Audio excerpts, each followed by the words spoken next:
This wig did come pre-plucked, but I'm going to go in and add some extra to it. Like I said, it's good to know how to pluck. The wig is from Wild Angel Hair. We're going to go ahead and get it down on the mannequin head. Everything that I'm using is from Amazon. I will link it in my storefront in the description down below, including the mannequin head. This is not your normal dome head. It's shaped more like a regular head, and I like the way that it fits better.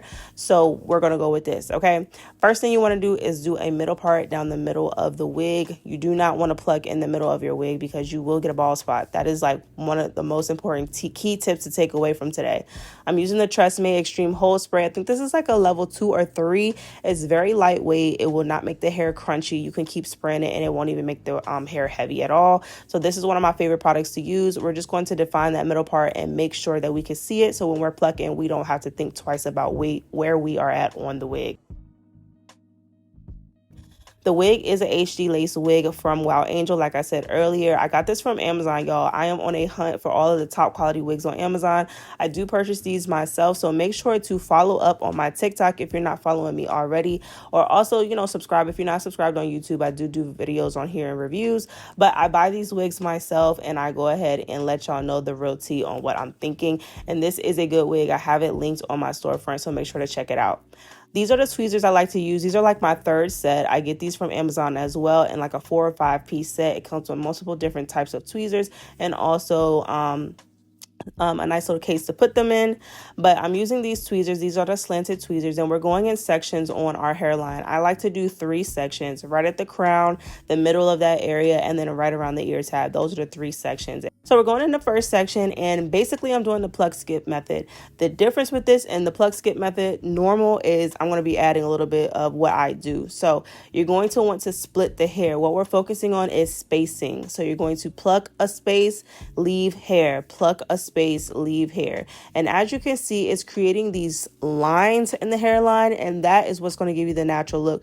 The more lines you have, the more natural it's going to look. A lot of people like to say it looks like a fork or it looks like a comb because they leave it like this and then they don't move forwards. But I'm going to show you guys the next step you need to do to make it look more natural, because we're not leaving it like this. We're going in with our tweezers. Where you see those spaces at, yeah, there's hair in between those spaces. We're going to pluck the hair in between those spaces. Break it apart, break it in half. This is the most important part here. Break your sections in half as you go along the hairline.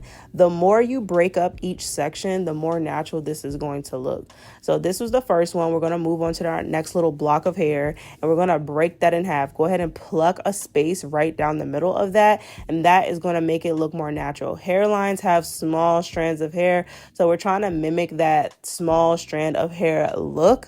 So continue to break up the sections as small as you want them to be. This is all going to be eyeball. This is all to what you want it to look like. So have an inspo picture if you want to go based off of how I'm doing mine. I like a very natural hairline, and I like the front of the hairline to be thin and go into a fuller hairline after that. I have been plucking wigs for so long, y'all, and I have been working so hard to get my hairlines to look like this. So I can promise you this is kind of like foolproof. So we're going to repeat the same process throughout the whole wig. I only section my hair back one time. This will be the only time that I'm parting into the hairline before I go pluck, just because the hairline can be kind of thick. Depending on the type of wig you have will depend on how far you got to go back. But if this is a pre-plucked wig, I really don't have to do that much as far as thinning out the hairline. So we're only going back one time here. We're going to do the pluck skip method again within this section. So pluck a space, skip a space, pluck a space, skip a space. And this is just to thin out the hairline so it doesn't look so dense in the front. If you don't care about your hairline being more thin or more natural, you can skip this part, but I like that, okay? So pluck a skip, pluck a skip, pluck a skip, okay? We're not worried about the sections being as small as the front because this is just about thinning. It's not really so much about, having the spaces be small.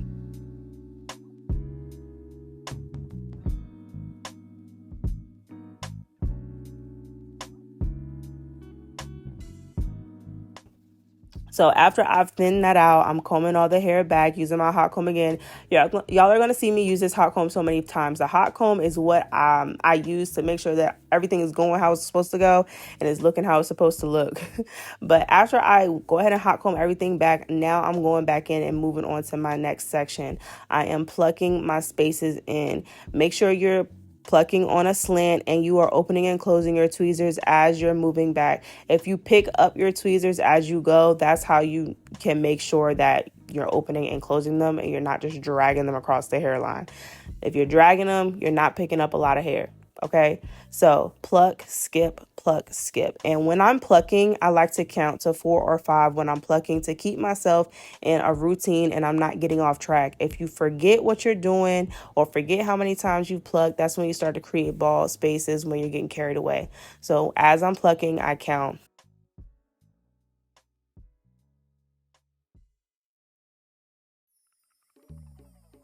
1, 2, 3, 4, 5. 1, 2, 3, 4, 5, 6, 7, 8, 9. 1, 2, 3, 4, 5, 6, 7, 8. I try not to go past 10. Okay, we're plucking from the front and we're moving back into the hairline as we go from that one spot. But just count 1, 2, 3, 4 or 1, 2, 3, 4, 5, move on to your next space. And you can always go back, but that is just to keep you in that space, not for too long.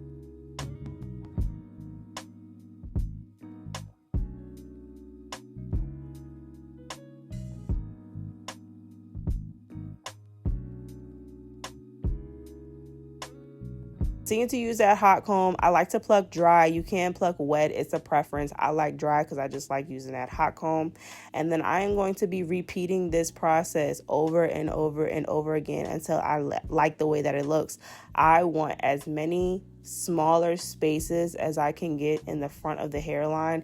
You don't want it to look bulky. You don't want big sections of hair because the more smaller it is, the better it's going to look. Okay.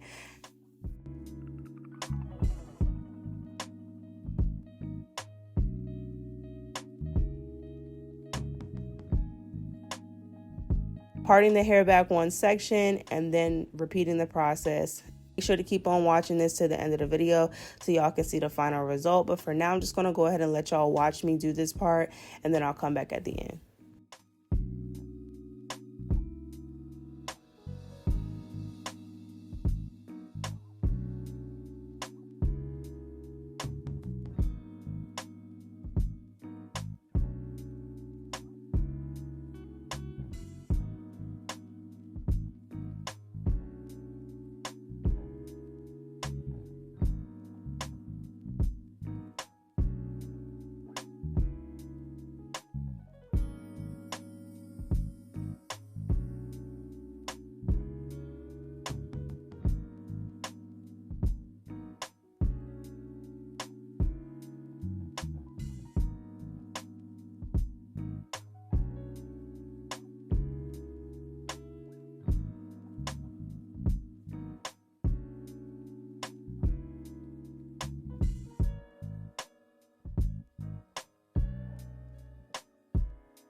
This is what I call the touch-up process. So now that I've gone through and I've plucked the front, I've plucked behind the hairline on that second section, I'm going back in. I'm done with both. And I'm just looking at the hairline, seeing if I need to add anything else, if I want to make more spaces, if I want to, break apart some of those areas of thicker hair. I'm just looking at it and just eyeballing what I want to do.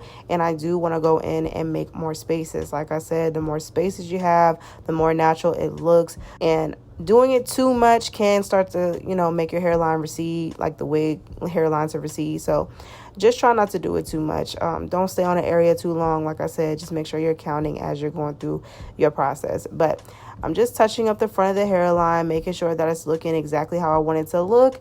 And then I'm going to go ahead and wrap up the process, you know, slick the hairline back, get it ready and prep for install.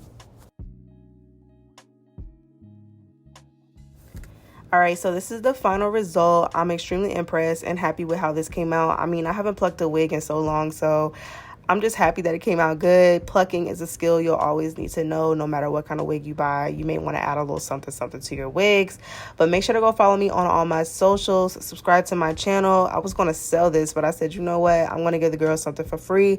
So make sure you guys enjoy this video. Leave me a comment down below and let me know if y'all have any questions.